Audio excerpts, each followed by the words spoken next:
कुछ वर्षों से जो किसानों को एक समस्या दर्शा रही है। आपको पता है कि लहसुन की खेती मध्य प्रदेश में सबसे ज़्यादा होती है।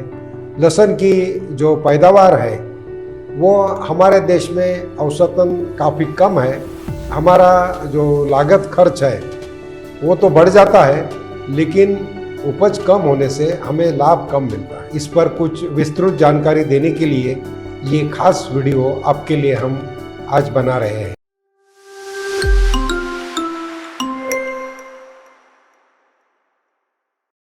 नमस्कार किसान भाइयों, एग्रीसर्च इंडिया प्राइवेट लिमिटेड के यूट्यूब चैनल में आपका स्वागत है। मैं हूं डॉक्टर सतीश भोंडे, प्याज तथा लहसुन विशेषज्ञ, और आपको आज मैं हमारे मध्य प्रदेश में कुछ वर्षों से जो किसानों को एक समस्या दर्शा रही है और काफ़ी नुकसान कर रही है, उसके विषय में जो हमने जानकारी ली और किसानों से बातचीत किया, और उसके बाद में इस पर कुछ विस्तृत जानकारी देने के लिए ये खास वीडियो आपके लिए हम आज बना रहे हैं। किसान भाइयों, आपको पता है कि लहसुन की खेती मध्य प्रदेश में सबसे ज़्यादा होती है। उसके बाद में राजस्थान तथा गुजरात में लहसुन की खेती ज़्यादा किसान करते हैं और इससे अच्छा लाभ भी मिलता है।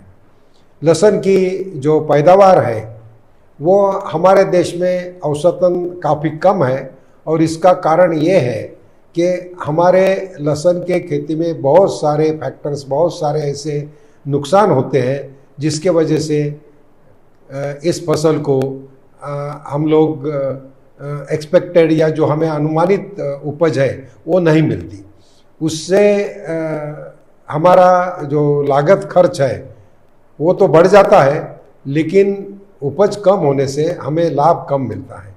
ऐसे में ही नई नई समस्याएं किसानों को आ रही है, और इसी तरह की एक समस्या जो पिछले कुछ वर्षों से हमारे मध्य प्रदेश के रतलाम विभाग में पाई गई है, वो ये है कि लहसुन के पौधों की बढ़वार अच्छे नहीं होती, वो सूखने लगते हैं, और ये अलग अलग तरीके जो किसान अपनाते हैं फिर भी इसका कोई अच्छा अनुमान नहीं मिलता। वो इसलिए कि यह समस्या का मूल कारण क्या है ये किसान को पता नहीं लग रहा था। मित्रों, हमने इसके ऊपर जब जानकारी ली तो हमें दो समस्या इसमें मिली। एक है निमेटोड की समस्या, जिसे सूत्रकृमि कहते हैं, और इसमें दो तरह के निमेटोड है। एक है स्टेम एंड बल्ब निमेटोड और दूसरा है लेजन निमेटोड। वैसे तो तीसरा निमेटोड भी है, रूट नॉट निमेटोड, लेकिन उसके लक्षण बड़े आसानी से किसान समझ सकते हैं। लेकिन ये जो पहले दो निमेटोड है, इसके लक्षण इतने आसानी से हमें समझ में नहीं आती है, और हम कुछ नुकसान का कम नहीं कर सकते। उसके बाद में इन निमेटोड का जब वहाँ इन्फेस्टेशन हो जाता है, या ज़मीन में कुछ और फफूंद के कारण ज़मीन में जो अलग अलग फफूंद है उनसे जो लहसुन में जो गड्ढे में सड़न आ जाती है, खराब हो जाते हैं, उसमें बीमारी आ जाती है या नरम पड़ जाते हैं, तो इसमें मैगट्स का भी प्रकोप होता है। मैगट्स ये एक छोटी इल्ली है, छोटी सफ़ेद रंग की, और कई बार हमारे किसानों को वो जब गार्लिक सड़ा हुआ देखते हैं तो उसके अंदर दिखाई पड़ती है। मित्रों, अब हमें ये जानना है कि यह समस्या अगर हमें पता लगी तो ये आती कहाँ से है और उसका हम निराकरण कैसे करें। तो कोई भी समस्या का यदि हम प्रिवेंटिव मतलब संरक्षणात्मक, जैसे कि बीमारी आने से पहले ही उसको अगर बंदोबस्त किया जाए, उसका नियंत्रण करने की कोशिश की जाए, तो जाहिर है कि आगे होने वाला बड़ा नुकसान हम कम कर सकते हैं। पहला तो ये है कि एक ही खेत में लगातार कई वर्ष तक आप यदि फसल ले रहे हैं तो उसमें जो समस्या जब आती है तो ये समस्या वहीं रह जाती है, और जब दूसरे साल हम उस फसल को लगाते हैं तो फिर ये समस्या उभर आती है। इसलिए क्रॉप रोटेशन बहुत ज़रूरी है। अब जब क्रॉप रोटेशन भी करेंगे, खास करके निमेटोड्स के लिए, तो हमें देखना चाहिए कि ऐसे फसलें हम ले जैसे ज्वार है या मस्टर्ड है, राई है, इसे फसलें हम लेंगे। इसलिए किसान भाइयों, हमें चाहिए कि जब हम लगाने के लिए लहसुन की कलियां निकालें तब उसका चयन हमें करना ज़रूरी है। किसी भी तरह की जो खराब कली है वो यदि खेत में गई तो उसके साथ ही निमेटोड भी वहाँ जा सकते हैं, जो वहाँ कली में शायद मौजूद और डॉर्मेंट स्टेज में, मतलब सुप्तावस्था में होते हैं। इसी तरह से खेत में भी यदि इसका प्रकोप हुआ है तो फसल निकलने के बाद ये सूत्रकृमि वहाँ डॉर्मेंट स्टेज में रह सकते हैं, और जैसे दूसरी फसल हम लगाएंगे और वहाँ पानी देंगे तो पानी के साथ ये बढ़ती रहती है, चारों तरफ ये बढ़ती है। और ये अक्सर आपने देखा होगा, अनुभव किया होगा कि पानी देने के बाद ये समस्या बढ़ती है। यदि फसल को हम स्ट्रेस देते हैं, पानी कम करते हैं, तो ये समस्या भी रुक जाती है, क्योंकि इसका फैलाव वहाँ रुक जाता है, ये धीरे धीरे बढ़ती है। इसलिए हमें ध्यान रखना है। तो हम क्या करें फिर इसके लिए? एक तो हम लोग कलियों का अच्छा चयन करके इसकी प्रक्रिया करें, मतलब कलियों का उपचार करें। अब कलियों का उपचार करने के लिए हमें 2-3 चीज़ों की ज़रूरत पड़ती है। एक तो है इसमें कोई फफूंदनाशक हो, दूसरा एक कीटनाशी हो, और तीसरा इसमें कोई ऐसा तत्व हो जिससे ये शुरू की जो बढ़वार है वो अच्छी हो। इसलिए हमने कुछ सुझाव इसमें दिया है, जिसमें कौन सा कॉम्बिनेशन हो इसके बारे में आपको स्क्रीन पर हम दिखा रहे हैं, जिससे कि आप ये ध्यान में रखें या इसको नोट करें और उसका उपचार करें। दूसरी बात किसान भाइयों एक यह है कि जिस खेत में हम ये गार्लिक लगाने वाले हैं, यदि पहले इसमें समस्या कोई आ रही हो तो हमें भूमि का भी उपचार करना चाहिए। इसके लिए भी हमें नीम की खली का, खास करके नीम की खली या नीम सीड पाउडर जो है, इसका हमें प्रयोग करना चाहिए। उसका भी प्रमाण हम आपको बता रहे हैं। साथ ही इसमें ट्राइकोडर्मा हर्जियानम, ट्राइकोडर्मा की 2 स्पीसीज है, लेकिन ट्राइकोडर्मा हर्जियानम का प्रयोग आपको करना चाहिए। तो ये है, ये मतलब आपको सावधानी बरतने के लिए यह है।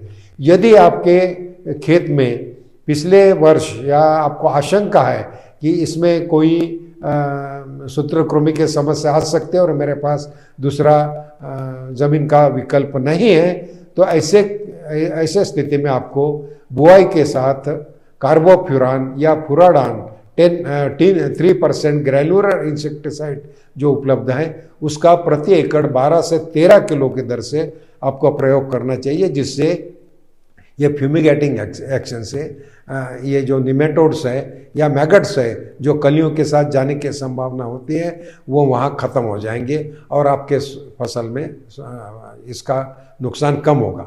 मित्रों, एक और भी, जब मैं कोई तस्वीरें आपकी भेजी हुई देख रहा था, उसमें मैंने देखा कि आप जो बेड या कैरिया बनाते हैं, बड़ी लंबी कैरिया बनाते हैं और उसमें मैकेनिकल या ट्रैक्टर से बुआई आप करते हो। इसमें अब ट्रैक्टर से बुआई करना स्वाभाविक है कि मजदूरों की प्रॉब्लम है, खर्च ज़्यादा होता है, बड़ा रकबा ज़्यादा होता है, तो उसमें हमें मजदूर समय से नहीं मिलते।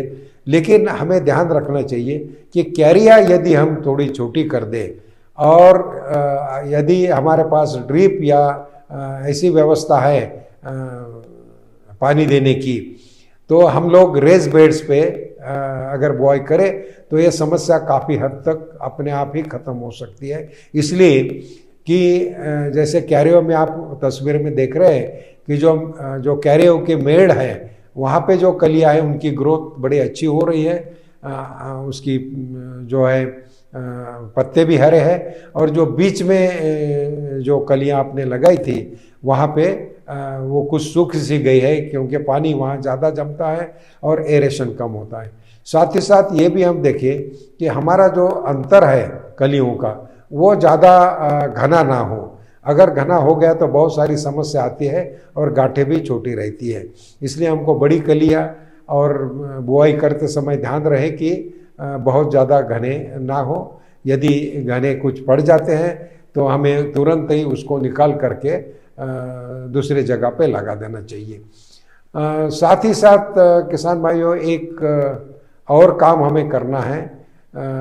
भूमि का यदि हमने परीक्षण नहीं किया तो ऐसी जो खेत है जहाँ पे ये समस्या आ रही है वहाँ पे भूमि का या मिट्टी का परीक्षण भी कर ले, क्योंकि कभी कभी ये समस्या जैसे कुछ किसानों को अनुभव है कि किसी सूक्ष्म द्रव्यों की कमी के, सूक्ष्म तत्वों की कमी से भी आ सकती है या पीएच के कारण भी आ सकती है। तो इसका भी हमें ज्ञान हो जाएगा कि समस्या का कारण कहीं और तो नहीं है। तो ये सारी आप सावधानी बरतेंगे तो निश्चित रूप से हमारी यह समस्या धीरे धीरे कम होगी। अब जैसे मैंने बताया कि ये निमेटोड्स और मैगट्स ये दोनों चीज़ें हैं। अब मैगट्स तो सेकेंडरी इन्फेक्शन हम ज़्यादा करके मानते हैं। जब किसी भी कारण से अगर हमारी गांठ सड़ जाती है या सॉफ्ट हो जाती है तो यहाँ पे जो मक्खी रहती है वो अंडे देती है और उसमें से ये छोटी छोटी इल्लियाँ जिसको हम मैगट कहते हैं ये आती है। इसके लिए हम किसी भी कीटनाशी का प्रयोग कर सकते हैं। जैसे कुछ किसानों ने बताया हमें कि लैम्डासाइहोलोथ्रिन का प्रयोग करने से या क्लोरोपाइरीफॉस का प्रयोग करने से इसका बंदोबस्त हम कर सकते हैं, लेकिन ये समय से होना चाहिए। किसान भाइयों, एक और चीज़ मैं इसमें बताना चाहता हूँ कि सूक्ष्म पोषण तत्वों में भी आपको बोरान का प्रयोग करना आपके फसल के लिए ज़रूरी है। बोरान एक ऐसा तत्व है जो कुछ हद तक इन ज़मीन में जो कीड़े रहते हैं उससे प्राकृतिक रूप से फसल को रेजिस्टेंस देने के लिए मदद करता है। और दूसरा यह है कि इससे ट्रांसलोकेशन जो प्रकाश संश्लेषण क्रिया द्वारा जो अन्न बनाता है पौधा उसका ट्रांसलोकेशन मतलब उसका मूवमेंट ये पत्तियों के तरफ से गांठों के तरफ ज़्यादा जाता है और फिर गांठें हमारी सख्त बनेगी, बड़ी बनेगी और कलियों की जो आकार है और उसका जो मोटापा है वो भी अच्छा हो जाएगा, जिससे हमें फसल में वृद्धि होगी। इसलिए बोरान का प्रयोग हमारे इसमें ज़रूर करना चाहिए। तीसरा एक कारण इसमें ये भी हम बता रहे हैं कि पोटैश खाद का प्रयोग भी हमें ज़्यादा करना चाहिए। बहुत सारे किसान पोटैश खाद इतना नहीं देते, नाइट्रोजन ज़्यादा देते हैं और पोटैश कम देते हैं। इसके वजह से पौधों को प्राकृतिक रूप से इन बीमारी का या कीड़ों का सामना करने में कुछ कठिनाई आती है। तो पोटैश का प्रयोग आप इसमें ज़रूर कर सकते हैं। तो मित्रों, हमारे समझ में एक बात आ गई होगी कि ये जो समस्या हम लोग देख रहे हैं वो जिस तरह से बढ़ रही है कुछ वर्षों से, इसके कारण जो है एक तो लगातार उसी खेत में बार बार एक ही फसल लेना, बीज बहुत पुराना होने तक इसका प्रयोग करना। इसलिए देखा है कि नए बीज जब लाते हैं हम लोग ऊटी से तो उसमें समस्या कम आती है। यही है समस्या कम आने का कारण कि लगातार जब आप उसी खेत का बीज बनाओगे तो उसमें एक प्राकृतिक रूप से एक कमी आती है, क्योंकि वेजिटेटिवली प्रोपोगेटेड है। इसलिए आप बीज को 3-4 साल के बाद ज़रूर बदलिए। दूसरा, जब स्टोर्ड बीज मतलब जो भंडारण किया है वो बीज लगाते हैं और नया बीज लगाते हैं तो उसमें हमें फ़र्क डेफिनेटली नज़र आएगा, क्योंकि भंडारण किए हुए बल्ब में जब आप किसी कली को देखेंगे खोल करके तो बहुत सारी कलियों में आप देखेंगे कि कुछ कलियों का आधा रंग या कुछ हिस्सा ब्राउन कलर का हो गया है और उसको आप थोड़ा सा काट करके देखेंगे तो उसके अंदर बहुत छोटी एक इंसेक्ट भी आपको दिखाई पड़ता है कई बार, ये मैगट्स जो मैंने बताया, और यही खेत में जा कर के फिर दिक्कत पैदा कर देते हैं। तो ये है। लेकिन ऊटी का जो बीज आप किसान भाइयों लगाएंगे उसमें बढ़वार भी अच्छी होती है, सब कुछ है, लेकिन वो जो बल्ब है या जो गांठें हैं वो ज़्यादा दिन तक आप भंडारण नहीं कर सकते। इसलिए यदि आपको भंडारण करना है तो सीधे ऊटी का मटेरियल ना लगाए, लेकिन ऊटी का मटेरियल लेकर के यहाँ जो अन्य प्रजाति जो पैदा की गई है जिसमें एक NHRDF की वैरायटी है G282 या उसका प्रयोग आपको कर सकते हैं, जिसके बल्ब भी आपको उपलब्ध हो जाएंगे। दूसरा ये है कि जब हम नम का प्रयोग आपको करना चाहिए तो ये है, ये मतलब आपको सावधानी बरतने के लिए यह है। यदि आपके खेत में पिछले वर्ष या आपको आशंका है कि इसमें कोई सूत्रकृमि की समस्या नाशी जो निमेटोसाइड का काम करते हैं, उसमें ट्राइकोडर्मा हर्जेनम और पैसिलोमाइसिस, ये जो फफूंदनाशी है, इनका प्रयोग आप करें तो ये सूत्रकृमि की समस्या बहुत समय तक आपको नहीं सताएगी। ये जो फफूंद है ये दोनों सूत्रकृमि के ऊपर हावी हो जाते हैं और फिर सूत्रकृमि को बढ़ने नहीं देते। तो ये कुछ चीज़ें जो किसान भाई कुछ अलग अलग तरीके अपना रहे थे, उसमें मैंने देखा कि ये चीज़ें जो मैंने बताई है उनके शेड्यूल में या उनके प्रैक्टिस में अभी तक नहीं आई। इसलिए नहीं आई कि शायद उनके ध्यान में इसका प्रयोग करने का कारण क्या है ये किसी ने बताया नहीं। तो हम ये कोशिश करते हैं, हम ये बता रहे हैं कि आप जो एक शेड्यूल हम आपके लिए बना रहे हैं, जिसमें शुरू से लेकर के अंत तक आपको क्या क्या डालना है, कितनी मात्रा में 1 एकड़ में डालना है, किस तरह से डालना है, इसका सारा विवरण उसमें दिया हुआ है, जिसको आप फॉलो कर सकते हैं और अच्छी पैदावार कर सकते हैं। किसान भाइयों, जैसे मैंने आपको बताया कि किसी भी फसल में नई नई समस्या आती है तो पहले कुछ प्रयोग करने पड़ते हैं, कुछ आइडियाज़ लेनी पड़ती है कि ये किस वजह से अच्छा रिस्पांस मिलेगी, और उसके बाद में हम लोगों को वो विकल्प ढूंढना पड़ता है जो हमें आर्थिक दृष्टि से या जिसमें लागत हमारी कम लगे। तो इसी तरह से हमने कोशिश की है कि एग्री सर्च इंडिया ने एक जो लहसुन के लिए शेड्यूल बनाया है, उसमें हम लोग ये सारी चीज़ें आपको दिखाएंगे। इसका प्रयोग क्यों करें, कितने मात्रा में करें, उसके लिए हमारे कुछ प्रोडक्ट्स हैं। जैसे एक हमारा प्रोडक्ट है माइकोराइजा का रूटांजा। मैंने देखा कि अभी तक आपके किसान इसको नहीं लगा रहे खेत में, लेकिन मित्रों ये रूटांजा या माइकोराइजा जब आप अपने खेत में देंगे तो इससे कई फायदे आपको दिखाई पड़ेंगे। एक तो ये कि हमारे पौधों को ये सुरक्षा प्रदान करता है।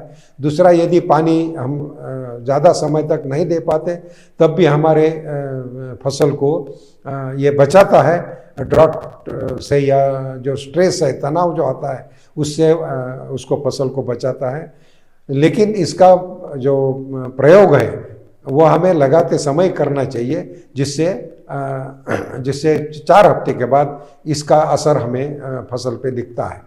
दूसरा एक प्रयोग और किसानों को ज़रूरी है करना, वो है गंधक का प्रयोग। गंधक एक थायोग्रीन एक प्रोडक्ट है एग्री सर्च का, जो बहुत ही माइक्रोनाइज ग्रैन्यूल का एक सस्पेंशन है। तो जो 1 एकड़ में 3 kg एक बार लगाने से पहले और 2 महीने के बाद 1 एकड़ में 3 kg इसी मात्रा में आपको देना है। बहुत ज़्यादा ज़रूरत नहीं है, लेकिन इससे भी आपको काफ़ी फ़ायदा मिलेगा। किसान भाइयों, जब हम गंधक देते हैं तो हमारे लहसुन में आने वाले जो माइट्स हैं उसकी भी ये समस्या कुछ हद तक हल होती है। वो एक नेचुरल रेजिस्टेंस हमारे फसल को मिलता है। और आपको शायद पता होगा कि माइट्स का भी प्रकोप गार्लिक फसल में ज़्यादा है, जिसके कारण भी कई बार नुकसान होता है। लेकिन इसके लक्षण अलग होते हैं और निमेटोड्स के लक्षण अलग होते हैं। जो आप देख रहे हो ज़्यादातर निमेटोड के लक्षण है, उसका फैलाव भी उसी तरह से हो रहा है इरिगेशन के बाद में, और गांठों में भी जो बढ़वार है वो कम हो रही है। जब माइट्स का प्रकोप होता है तो पत्तियां मुड़ जाती है, एक दूसरे से फोल्ड होकर के चिपक जाती है। तो इसका एक देखने का हमारा जो अंदाज है वो हमें खेत में जब जाते हैं तो उसको गौर से देखना चाहिए कि ये किस चीज़ का प्रकोप है। तो ये कुछ मोटी मोटी चीज़ें मैंने आपको किसान भाइयों बताई, जिसके आधार पे आप अपना जो शेड्यूल है उसमें बदलाव लाइए, उसमें परिवर्तन कीजिए। और हम जो आप किसानों को हम जो लहसुन का हमारा एक शेड्यूल हम देने जा रहे हैं उसका आप ज़रूर प्रयोग कीजिए और अपने फसल को इन समस्या से बचाइए भविष्य में, और लहसुन की अच्छी फसल लीजिए। प्रति एकड़ उपज ज़्यादा करके आप अधिक पैसा कमा सकते हैं, ना कि ज़्यादा एरिया में लहसुन लगा करके और एकड़ की पैदावार कम। तो इसलिए हमें ध्यान रखना चाहिए कि उन्नत प्रजाति का प्रयोग, उन्नत प्रैक्टिसेस का प्रयोग, अच्छे गुणवत्ता वाले खाद का प्रयोग, सूक्ष्म तत्वों का प्रयोग, और बीज की प्रक्रिया, भूमि की प्रक्रिया और जो समय समय पर जो स्प्रे करके हमारे फसल को तंदुरुस्त रखना है, उसका सारा ध्यान रखना है, जिसके लिए ये शेड्यूल आपको बहुत मदद करेगा। किसान भाइयों, यदि आपकी और कोई समस्या है तो आप हमें ज़रूर बताइए, हम उसके विषय में भी आपको उचित सलाह और तकनीकी सलाह देने का प्रयास करेंगे। धन्यवाद।